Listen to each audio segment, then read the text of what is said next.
So if you guys would, while I get my iPad and start doing some stuff with questions, I'm going to get just a wee bit closer.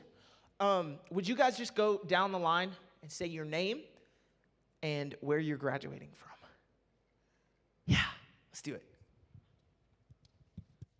Okay, I'm Mila, and I'm graduating from AAEC. I'm Jazzy, and I'm graduating from AAEC. I'm Ariana, and I'm graduating from homeschooling. I'm Gabe, and I'm graduating from Bradshaw. I'm Ella, and I'm graduating from Prescott. I'm Shannon, and I'm also graduating from homeschool.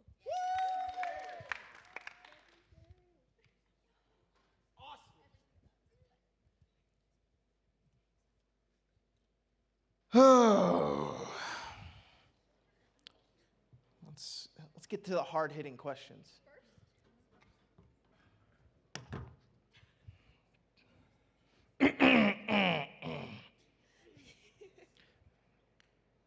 This is crazy. First off, let me just say, this is the biggest graduating class we've had since I've been here, which is wild. Last year, we had a whopping 1. Yeah. Now, we might have had 2 somewhere down the line somewhere. I don't know. But, yeah, man, it's crazy just how everything is going. So, I have 3 questions, and then we're going to let you guys text some of the seniors your questions. So go ahead. You can either text or you can write. Can we get some notes, some like sheets of the half sheet of paper? Where is somebody? There's a bunch of half sheets in the drawer. You can tell how prepared I was, right?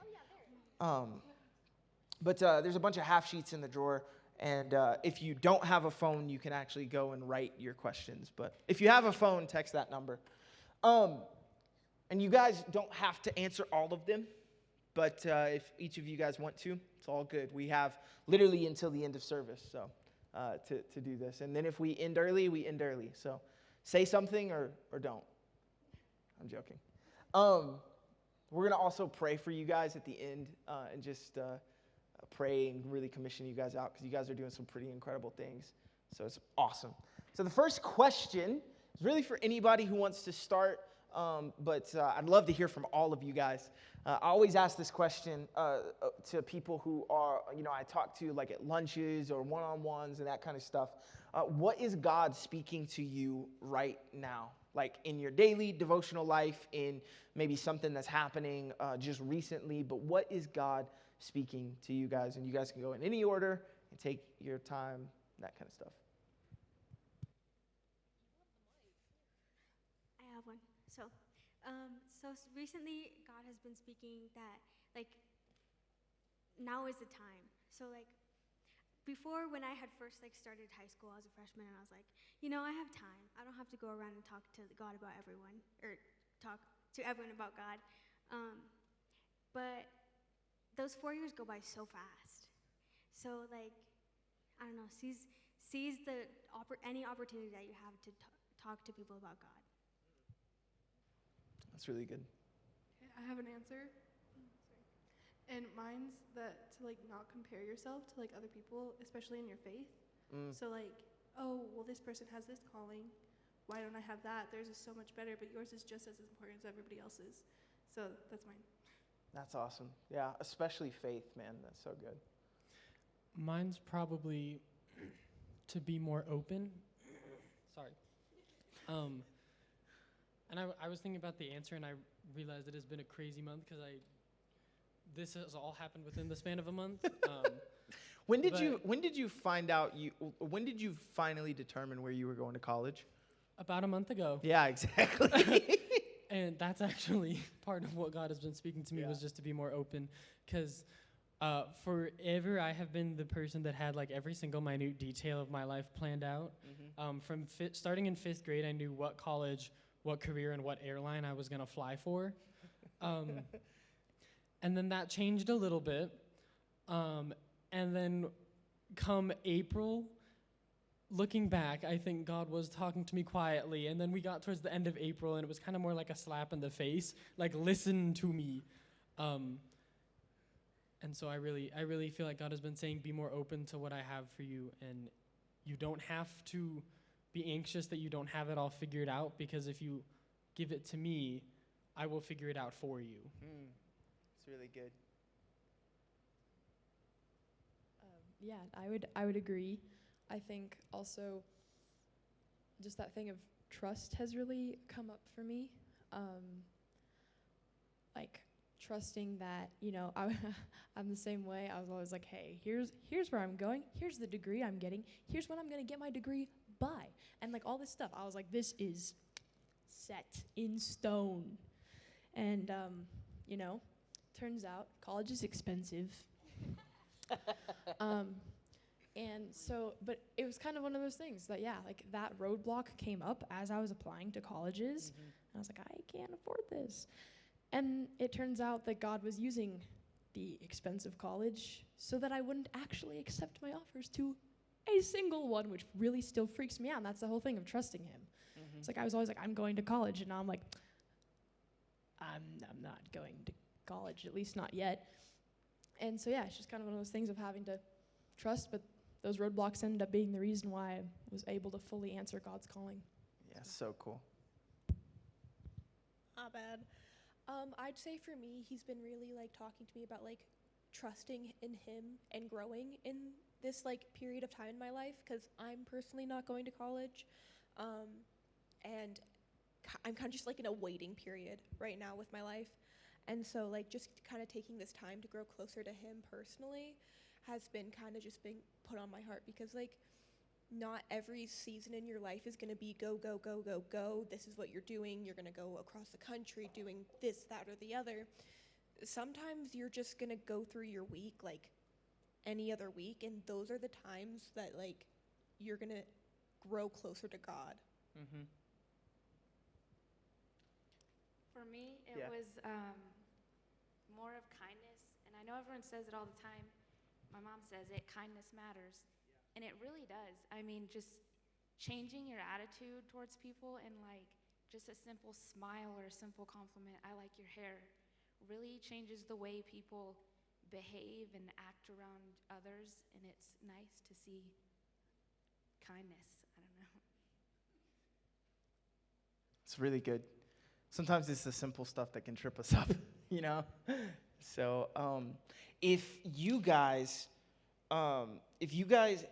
had anything in youth, hopefully you learned something, right? Nothing. Especially in the last 5 years. I'm responsible for that. But what has your time in youth taught you about God? Like what has it brought about in your life? Maybe even taught you about yourself. And I say that secondary because it's important for you guys to know. And I don't want this to just be, it's the seniors talking and that's what we're going to do. But I want to also encourage you guys, like this is not a place for, so many people use the church to be like, I'm going to work on myself. And it's like, no, we're here for God, right? We're here to worship him and to put him in the right spot. We're not a self-help crash course masterclass, And so I always say those things, primary and then secondary. What has God taught you about himself? What has he taught you in this time in youth as you look back on all of this time? And then maybe even what have you found out about yourself, about maybe what God spoke over your life over the course of, however long you've been here, whether it's a few years. Who's been here since middle school? Let me ask that real quick. Like, okay, 6th grade, 7th grade. Yeah. And then everybody else, so you guys have been here a while. So what has God taught you about God? What has youth taught you about God? And then maybe what has it taught you about yourself?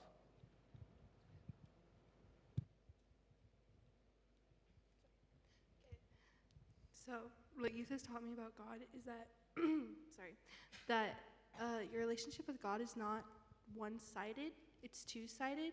So you have to put in the effort too, if you want to hear from him. So, and then about myself is that it's okay to rely on other people too, and like your friends and like the community around you, and to step out of your comfort zone. That's so good.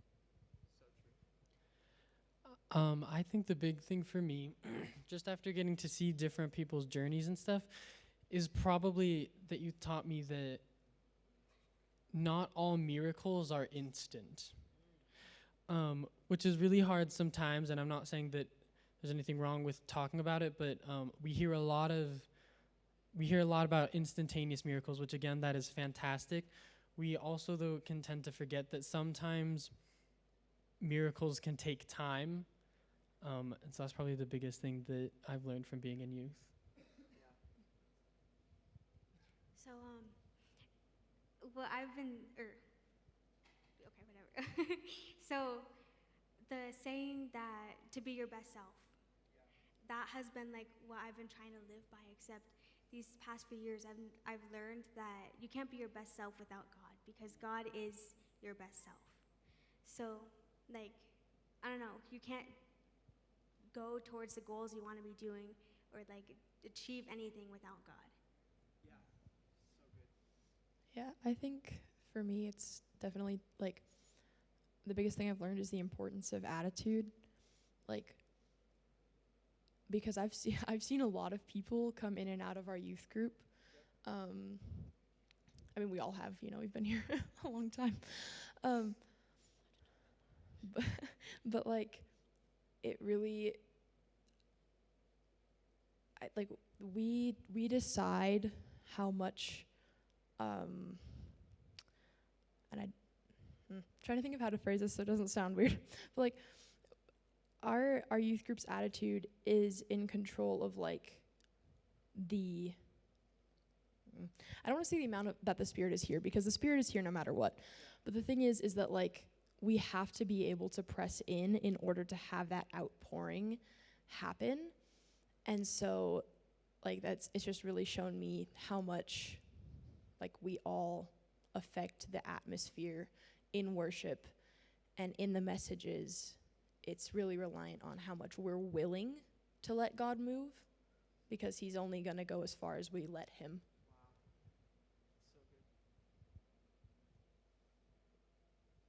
I love watching them coordinate. That's the best part of this. It's just a lot of eye contact. It's all the nonverbal communication. One thing I've learned was a message you did like a month or so ago was the life is temporary. We live in this world, but we shouldn't be of it. And I feel like going through high school, it's easy to be of the world instead of just in it and living by how you should in the Bible. And that's just one thing that I've learned, and it's important. It's huge. I'd say for me that like I learned I think I was like a freshman or a sophomore that like God does have a plan for you. Like a lot of us grew up in church and like we're always told, oh yeah, God has a plan for you. But like sometimes you don't see your plan for a lot of years and you're like, it doesn't exist. That's a silly, goofy thing everybody at church says.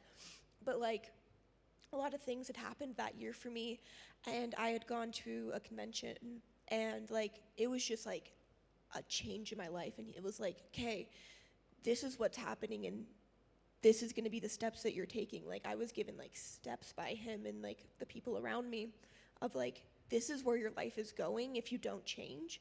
But if you follow me and you follow my plan that I have for you, this is what your life is going to be. And like that was just a crazy night for me. And I was like, if I don't change where I'm going and follow your plan, what am I even doing? Like, why am I even here? That's so good. So awesome. I love that. All those answers were just perfect. Perfect. Right. If you guys could tell these guys, because hopefully you're coming back, right? Except you. You go back to Florida. I'm joking. I'm just choosing to bully Ethan today. That's how it's going to be. I'll get you back. But hopefully you guys are here next year. And so for these guys, you're not in youth anymore after a couple months, because you guys can stay through summer games. But if you could tell these guys of something that they can do or should do next year, something that you might like to see out of youth, as an alumni. I still follow my youth group from when I graduated in Kentucky, and like I see what they're doing, and they're crushing it, they're killing it. It's awesome. And so if you could tell them as like somebody who's graduating out of this ministry, hey, this is what I want you to do in the next year, what would it be? So my thing would be to really press in, because like Ella said, the Spirit is always here, but it really, like, we control the atmosphere. If we're like standing around during worship, we're like, yeah, and then we're like, oh, the Holy Spirit was not showing up, but that's because like you weren't giving it an opportunity to move. So I would just say be open to whatever the Holy Spirit has to say. It's really good. Yeah, I would definitely say, like, make honoring God the priority of your Wednesday night. I know that's something that I regret not doing more, because it's really easy to be like, oh my gosh, it's Wednesday, I get to see my friends, because it's awesome and it's great, and like, you know, but it's really easy to make youth then be about that instead of about him. And so yeah, I just say, like, be really vigilant about making sure that your first priority when you come here and walk in is God. And that's easier said than done sometimes. But that kind of goes along with that thing of just really being intentional about pressing in the entire time, not just during worship, not just like listening, doing the message, but like really like that intent to really, It's good. One thing that I regret that I want to see more of is people stepping out of their comfort zone, because I stayed in mine for a really long time, and I just recently started, and now I'm leaving, and so it's like I kind of wish I would have done that sooner. So I could have been on the worship team longer, and I could have done all these things, but you really have to step out of your comfort zone, especially with God in your relationship. Yeah. If you want it to bloom more, I guess. I don't know. So mine kind of has two parts-ish, but they're related, I promise. And they're also kind of related to what all three of you guys said. The first one is probably to just allow yourself to be yourself, no matter where you're at, but especially at youth. And that leads to the second part, which is once you allow yourself to just be yourself, and you're not trying to like impress anyone, you kind of stop caring what other people think, so you're able to actually then press in and worship, because you're not worried about like, oh, well they're over there raising their hands, but they're not, maybe I'll do like a half raise. But I really want to raise my hands, but I don't want them to judge me, but I don't want them to judge me for keeping my hands down. And that's also when we're all actually being ourselves, it creates a more welcoming environment for other people coming in, and also for us. So then that also further takes away from that idea of like, oh, well, everyone here is judging me, so I can't really worship how, like, I can't actually press into worship. It's really good. My thing would be find moments for him. I know we've heard sermons about it, like I know you've preached about it before, but like truly some of the most powerful worship I have ever had has been in a hot tub, living rooms, and my own bedroom. Like that has been the most impactful worship that has ever happened in my life, in these moments that weren't designed for it. Like they weren't set up they weren't pre-planned. We made the moment for him. Like, and I feel like if you kind of give yourself this opportunity to be with friends even, and like I remember we had a worship night at the Brinkerhoff's house, and we quite literally, Ella's learning guitar. She was playing like the 3 chords she knew, and we all just sang. And it was so powerful. It doesn't have to be pretty, and it doesn't have to be coordinated, and there doesn't have to be all these different things for it to be amazing. Yeah. And so I think like just give yourself those opportunities. Yeah, so good. I would just say to get out of your comfort zone, go talk to some people you wouldn't talk to.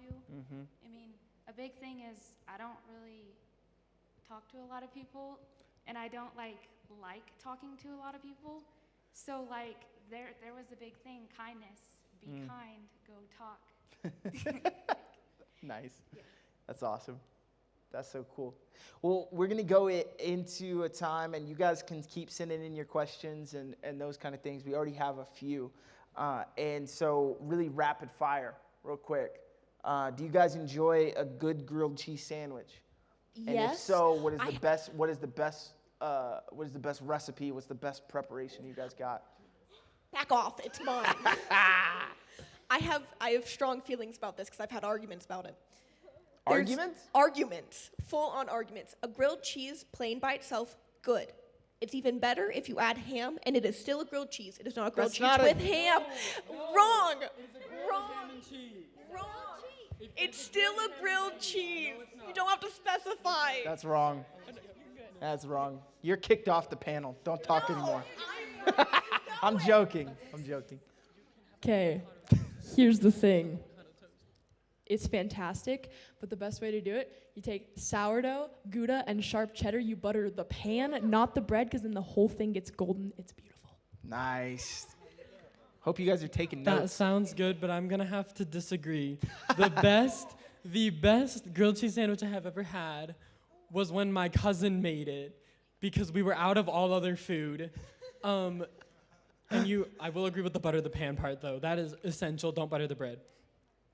But you take like super cheap white bread, and you take Colby Jack cheese, and you melt it, and then at the end you add a little bit of garlic salt and onion powder, just a little bit. Yeah. It's so good. That's the ticket. My personal opinion is mozzarella on a grilled cheese is really good. Okay. Or personally, Swiss cheese. I know a lot of people don't like Okay. Swiss. So That's awesome. dipped in tomato soup, homemade tomato soup. Clarification. Yep. Not the canned stuff. That's that it. stuff can go in the trash. Anyways. Grilled cheese is after service, guys. Also, I'm joking. Maybe next week. and Maybe. also like with like the French bread or something. Ah, Like yeah. the Italian bread. You're bougie. You're like mozzarella and French. Yeah, it's awesome. You guys got any recipes? No? Okay. My friend lit our group chat up real quick. I'm just going to share this. He lit up our group chat because he sparked a debate. Is a grilled cheese and tomato sauce a pizza? Oh, hang on. Tomato sauce or tomato soup? Tomato soup, sorry. No. No. He said it was deconstructed, but it was a deconstructed pizza. No, it only counts 'Cause as you a have all pizza the if you're elements. taking the soup and spreading it on, and if you're doing that, seek help. I also Wait, I also do you would make like to, pizza on bread, Ethan? Pizza, but pizza is on a bread. Well, pizza dough and bread This are is very great. different things. This is hard hitting. Okay. What's your favorite way to eat pizza? Whoever just texted that, y'all are crazy. Hold on. I before we get too far into deep questions that these guys have, and I want you guys to keep texting in your questions. We've even had some leaders who text in, which is awesome. I just want to take some time really quickly. I was going to do this at the end when we pray, but I'll do just the prayer at the end. I want to just really quickly, rapid fire. Each and every one of you are really special to me, and I really appreciate all of you, and seeing you step out is really gut-wrenching, except some of you are staying in town, and so then I get to be your young adult pastor now, so woohoo, right? Yeah! Mila, you are awesome. You are incredible. You are one of the most diligent people that I have ever met when it comes to just your heart for serving people. And you're right. Like, you're like, I'm kind of quiet and I kind of tend to be with myself. But like the areas you find your pockets, and when you're serving, when you're doing your thing, you're like top tier, A level. Like, even when you were doing, she was doing online sound for the church, like for the Sunday church, like for months and months and months. I don't know if you've done it recently or now it's like all one board, right, Mace? Yeah, so it's like crazy. But like when you were doing that, even like it's so cool. And most people would never see that. And I know you would be like, don't tell anybody. But like, dude, it's awesome. So I just really appreciate that. And Jazzy, watching you lead worship has been awesome. Jazzy's actually going to stay on as like a worship leader and consultant and help out with us, as a team member still. But seeing the tone that you set each and every time you lead worship and watching you grow into that has been really awesome. And then just seeing your heart for a worship culture, not just leading it, but the worship culture that you kind of bring about in your own heart. You're like, no, we need to get this and we need to press in. And it's not just to be hype and it's not just so that people can see how cool things are, but like just a genuine encounter with God. And I've just always really appreciated that about you. You're an influencer in the sense that you can set a tone without saying a word. And I really appreciate that because I think that's one of the best qualities that you can have in leadership. Ariana, dude, it's crazy. I was literally talking to your mom earlier about like just where you were at, like at the beginning of this thing. You remember when I was first there and here, this is Ariana, and she doesn't really talk that much. And I was like, hi, and she was like, kind of like walked off. I was like, okay, here we go. And like just watching you slowly begin to open up and grow. And then in this last like couple of years, worship team and starting to preach and starting to really step into what God is calling you to. Like you are a transformed life. And that is just so, so cool. You're one of my favorite stories when it comes to just seeing God work and move. And you're going to be an incredible leader. Whatever you do in ministry, whether it's missions, whether it's full-time ministry, whether it's just helping out in a church, whatever context, you're going to crush it.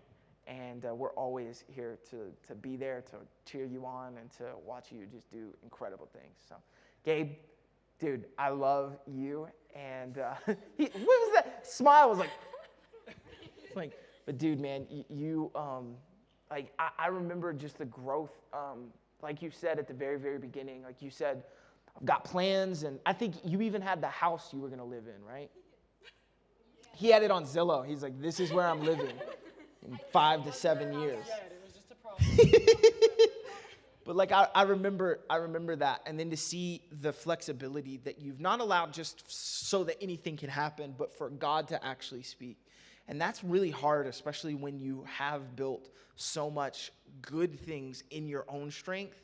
It's really hard to go, okay, I'm going to actually let some of this stuff go. And watching you do that, I think God has, correct me if I'm wrong, but like I feel like God has really moved drastically once you started to just loosen the grip on things. And man, you're going to crush it. It's going to be awesome to watch you do everything that you do, not just for a good lifestyle or something that you love to do. I know flying is really cool. When did you fly your first plane? 5th grade. Yeah, 5th grade. So it's like he's already been flying. But like just watching you and hearing your heart about like what you're going to do for God with that, it's going to be awesome, man. I'm so proud of you, man. And I'm so happy that you are graduating out of this place because you make it really easy. Thanks for coming to Youth Alive every week and, championing that as a leader. You haven't shared, you didn't really preach much, but like you were there every week and just consistent. It's super, super cool. Ella, man, your story too, just everything that God has done, even in middle school and moving up and watching you. Like, I remember when you were first like, I think I'm going to do this thing, like I'm going to do the bass and we're just going to figure it out. And then watching you, and now you're like doing the prayer and worship nights and those kind of things, and not just a part of those, but leading that and really championing that culture. And then to step out and to do exactly what you said, to go, all right, I know that, like NHS president, you're probably top 25% in your class, right? Exactly. Oh yeah. What are you? Do you know the number?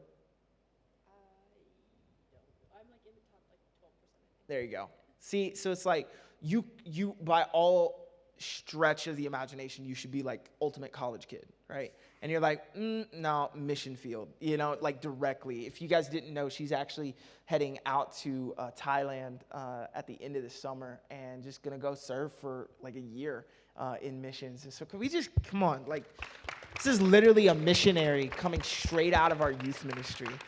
And so, and again, like, it's easy to do that when you get a 7 on the ASVAB and you don't know how to take an ACT or an SAT.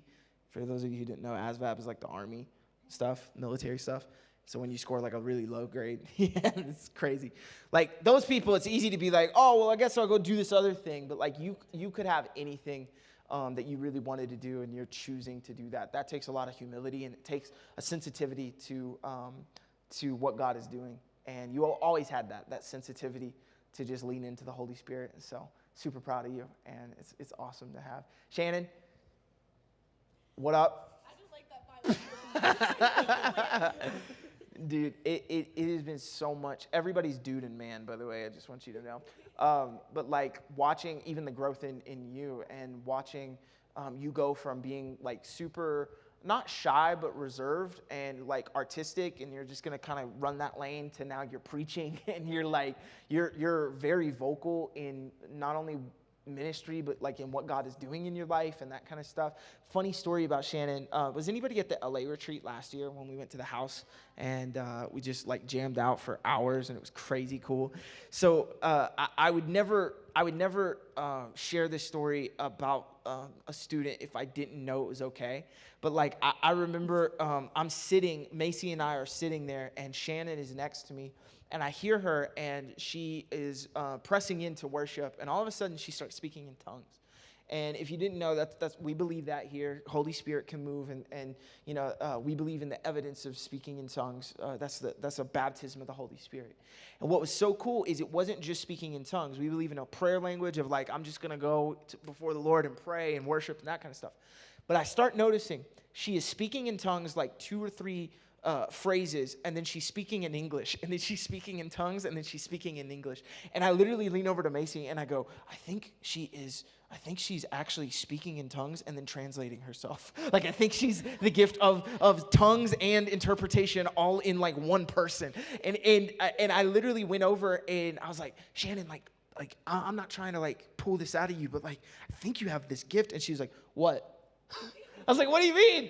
She's like, what do you mean? And she like it didn't even register in the moment. It wasn't an emotional high, and it wasn't some spirit. It was God actually using a gift in and through you that's really, really unique. And I've always really appreciated that you've just been open to that. And whatever God is going to do, he's going to do. And you've just been like, all right, let's do it. And so that's been awesome. And then just seeing your heart for people in evangelism. Like, you're just like always around people, and always around people who are either questioning God or, just like they're trying to figure their stuff out, and you're patient with them, but you're always a good example. And even what you're doing, you're going to go into tattooing, right? Maybe, yeah, we'll figure it out. And so like doing that apprenticeship, like there's going to be a lot of people who you come across that you can make a huge impact if that's the route you end up going. And super, super proud of you. So I just wanted to do that really quick before we get into prayers at the very, very end. So we have about like 10, 20, 15 minutes. Oh gosh, somebody asked this because you guys this would qualify. I think Lexi, you're a freshman, right? Yeah. So all of my freshmen. Yeah, okay, yeah. So all of my freshmen, you only know me as your youth pastor, right? Yeah. That's all you've known, right? These guys, somebody texted in, who's your favorite youth pastor? Me or Ryan or Macy? Macy was interim, so she doesn't count. You skipped one. Who? Oh, Pablo. Skipped Pablo. Oh, yeah. No, I'm joking. Don't answer that. It's just going to make me cry. It's just going to make me cry. It's just going to upset me. So, it's fine. Hey, we're just like, okay. That's awesome. Hey, what was your thing? What was your favorite thing about the school year? Just like generally. I'm just going to say in general. It could be this year, or it could be just generally. What did you like about like the school year vibe? Or it can be like, hey, what did you guys like this year? I don't know. Phrase your questions better, people. Are we talking academic or non-academic? Like just the school year in general. Yeah. Okay. I got to participate in the early college program. If you guys get a chance, it's really great. And I finally felt challenged, and I I wasn't bored at school anymore. And yeah, I learned a lot, and I also kind of found in like what I'm passionate about and what I want to do eventually. Nice. For me, it would be learning more about like the people around me, because I don't know, like when I learn more about them, I learn more about me. And then yeah, you could see how everyone like impacts each other. Like you're like, oh, they learn, or you know, you could see the relations in Yeah. everyone. I have a clarifying question. Yes. Like school specifically, or our lives in general? I'm confused. I don't know, man. It says the school year, your favorite thing about the school year. So I would just go anywhere with that. August to May, it could be about school, it could be not about school. All right, well, mine's not going to be about school because to be completely honest, this year kind of sucked. But my favorite thing was probably Ella. Oh! Oh, you win. You win the Q&A. There's no following that up. Yeah. None. I have an answer. Yeah. Shannon, do you want to go?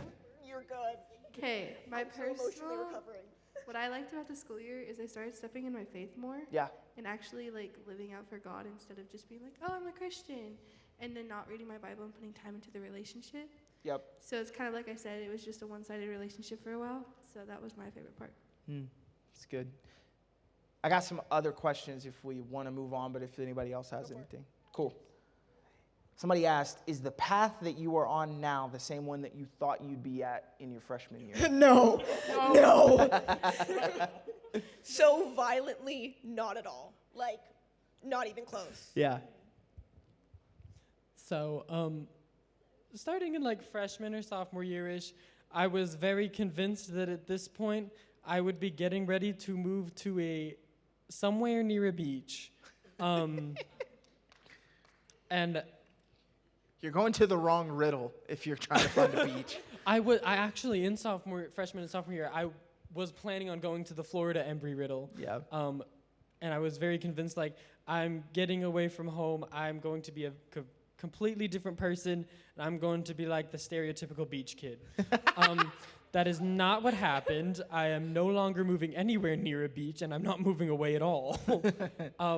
So that also kind of goes back to the question at the beginning: be open, because and also when you open yourself up, also make sure you're okay letting go of things, because it's going to happen fast. Wow. Yeah, that's so true. That's so good. For me, I didn't know what I was going to do, like, job-wise, but at this point, at 18, I wanted to be married, so we don't talk about that. But I'm doing... Macy thought she would be too, and she waited until she was... That was my dream. Don't ask why. I'm still single, so that is far from happening. And I'm doing completely different things than I would have thought I would do. Yeah. I would say mine's about the same. I thought I would be opening up my own cosmetology business. I was like, yeah, I'm gonna be so rich. But yeah. Making this money. Yeah, that's not gonna happen anymore. I decided I don't like business anymore, so.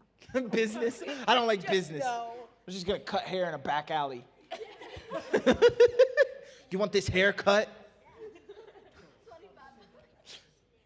Hand over. Mine is a simple no. I didn't even know what I wanted to do, so I was just like, we were online too, so it was just like, just go with the flow, I guess. Yeah, that's true. This will be fun. What is your most memorable moment in youth group? The hot tub. Still. Okay. Still. I should specify the hot tub worship session, because that was not at all planned, and then someone just pulled out the guitar. And then we had a full worship set that was like 2 hours long, and I also fell asleep. But yeah. That story was crazy, man. Okay, mine is when we went to California. Yeah. And we were on our way there and way back, and we were making like all the the semi trucks honk their horns, and then we were all like, yeah, it was great. And then another one is the worship at California. That was so cool. It was awesome. And by cool, it was literally Pastor Jesse and an electric guitar and an amp. And then we hooked up Pro Presenter to the TV in the living. Like, when you think of like worship being awesome, that's not what you typically think of. But it was so cool. And we were all like sitting down too. It was super cool. Yeah, we were Yeah. all like in really like bad folding chairs throughout this entire entirely too squished Airbnb. Yeah, we had some people on the floor. Yeah, It was good though. it was cool. Okay, is it okay if mine's like not spiritual at all? Yeah, go ahead. Okay, so for those of you guys that remember, which I guess probably isn't very many of you, so there's this guy named Colton. Yeah, he said he was going to be our youth pastor, never showed up. But here's the thing. We scared him off because he came here like 2 weeks before he was supposed to be the youth pastor, and we're like, initiation. And they... Okay, they took him, and this is like, I think from what I remember, it was like really cold outside still. Like not quite like dead of winter, but like February, maybe. Don't quote me, please. But they took him out on a dolly, duct taped to the back, and like, I think they like poured like slime or something icky, or maybe just ice water all over him anyways. And then they just like left him, so. Wait, who did this? It was like, I think it was like Yeah, I would have Jack left y'all. and If Sean. y'all did that and, when like, I was interviewing, I would not have come here. I didn't know that was a thing. I just thought he left us. Not gonna lie. I like it. Josh, we almost did that to you too. I hope you know. Like, there was going to be an initiation for you. It didn't end up happening, which is tragic. I feel like it would have made a good story, like right now. Macy said we couldn't. Thank you, Macy. Yeah. Looking out for me. I appreciate it. We would have. Thank you for not allowing them to. Yeah, that's weird. Anybody else? That's so out of pocket. That story is so crazy.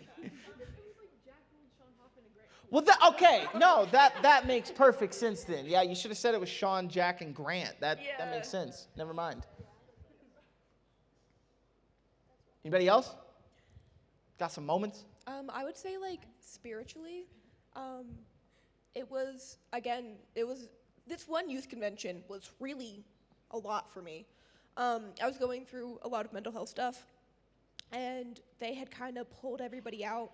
They do this thing, I don't know if you've ever been to a convention, but like they like have like a altar call basically, but they pull everybody to a different room for said altar call, and then like you pray for like a hot minute. And so we had gone over to this other room, and most of the time there's like pastors there and like a bunch of leaders, and for whatever reason this year there just wasn't a lot of them. I don't think there was anybody from our church that went over. So, I don't know. I didn't see I anyone. failed. Yeah, how dare you? Failed you. Boo. But I remember we were just praying and praying, and I was dealing with a lot of mental health stuff, and I hadn't told anybody about it. And I remember that day, I was like, I need to tell someone. And like, I just like got overwhelmed with it, and I ended up telling this buffoon.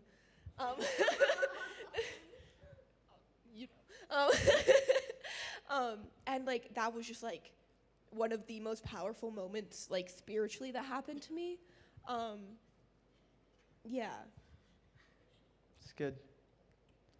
So cool to see transfer. And that's why youth convention and camp is the best. Go to them.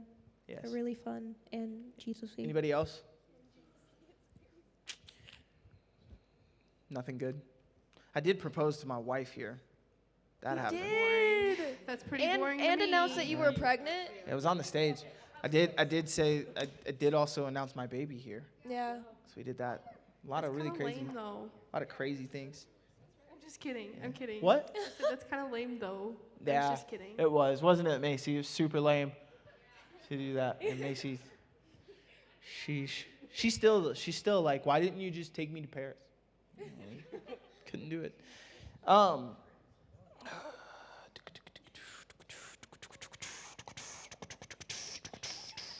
Trying to think of some questions here, because some of these are like, I don't know what to do. So, anybody know a good knock knock joke? A knock knock? Senior. I know a joke, but I don't know a knock knock. I literally don't. Every knock Nothing? knock joke I've ever heard in my life has left my brain. Wow.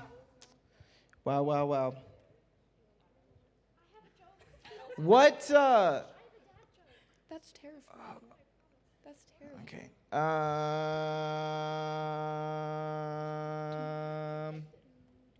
Yes, this is their moment. When did your faith begin to become your own and not just be your parents or your guardians or your youth pastors? When I was 14. And I say that because, okay. And that's like when it became fully my own. You know, there have been times where I was like, obviously I was pursuing God and choosing to pursue him, like not because my parents were like, you have to go to church. But like when it was actually like something where I had to choose like fully, not like, all right, yeah, like I'll worship God when I go to church and stuff. Like when I had to be like, okay, I am either choosing God or I'm choosing this thing. Like, and it is up to me. And my parents can't make this decision for me. Yeah. And that was when I was 14. Because, yeah, I got very ill. And the only way out was God. Mm-hmm. He was the only one that could save me. And so I had to be the one. You know, my parents couldn't be like, Jesus, you should step in. I had to be the one to say, you know what, God, I'm ready. And you can... Like, I accept your help now. So good.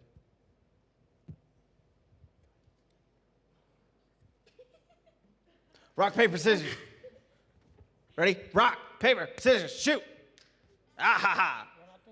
No. I don't know that I can necessarily pinpoint a single moment. But I would say probably it started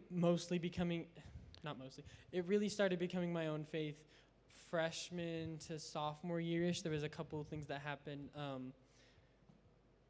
because I really started to press into God because I had a bunch of friends at school that were dealing with a lot of stuff.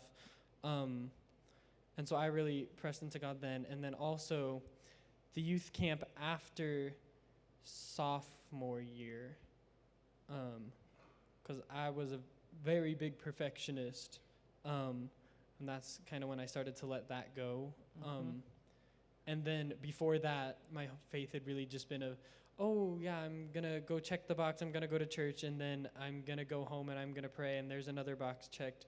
And I think that summer probably is when I started realizing, like, no, this isn't really just a box to check. This actually needs to be my own faith, not someone else's that's just driving me to church. And then driving me home, and then that's it. Yeah. For me, it was camp 2 years ago. I was like 16, I think. Yeah, did the math. And I was just like, why haven't I got my calling? Like, why hasn't why? What is going on? And I realized I was only living like halfway for God. I wasn't like fully in. I didn't fully believe in him. I struggled with that for a while. And then I was like, you know what? This is time that I like fully press in. And that's when I got like I started speaking in tongues at camp, and like I started giving to Speed the Light after camp and everything, because I like fully believed in him, and it was crazy. So good. Anybody else want to share? So mine was like sophomore year. I had been dealing with a lot with like friends, like knowing who my real friends were. And I had fallen into the typical trap of, going with the flow and going with the crowd, being like everyone else. And then my crowd left me. So I was like, you know what? I was putting my faith in the wrong people. I should have been putting my faith in God instead of everyone else around me, because I was left broken. So after that, I had to like really pick myself up and press in. So I went to Wednesday night and I was like, you know what? I should raise my hands. And then I like really pressed in, and I was like, that's a lot better than people. So. It's good. Love that. For me, it was like 15 or 16, where I was just like, we had just gotten out of online school, and so it was hard to like socialize. And Yeah. so there's anxiety and depression, and big family, you don't want to cause problems, so it's like I keep them in. So I had to learn how to share it with God and just be more open and trust. That's so good. I love that.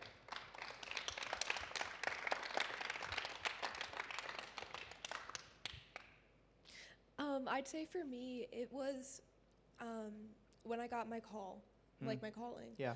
When I was a little kid, it was one of those like kids' life stories where like they talked about missions, and I was like, I'm gonna be a missionary, like every little kid in kid's life does. And I went to my mom and I was like, I got a calling, and she's like, did you? You're like 5, and I was like, I did. And then like it kind of just got like put on the back burner, and then I don't even remember when this was, but we had like a guest speaker, and he was like, all right, like I remember he had done something that like doesn't really happen, and he was like, is there anybody who's like received their callings, and like one person or like not necessarily their callings but like a word from God? And he was like, and one person had raised their hands, like he's like, is there anybody else?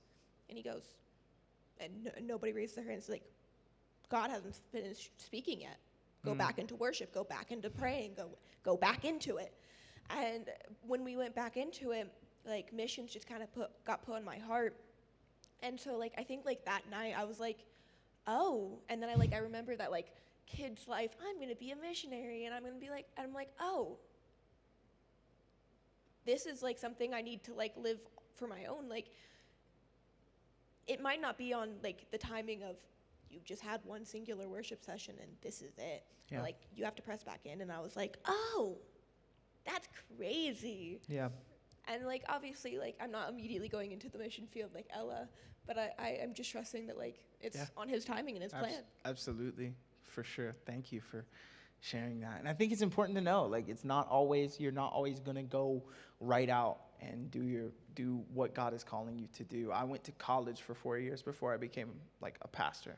Yeah. So you can take different routes and still get to the same spot. So hey, we're gonna go ahead and kind of close out this time. So if we could, I'd like to close out in prayer and really pray for our seniors. And so if I could have any of the leaders, even from production, Ethan, you as a honorary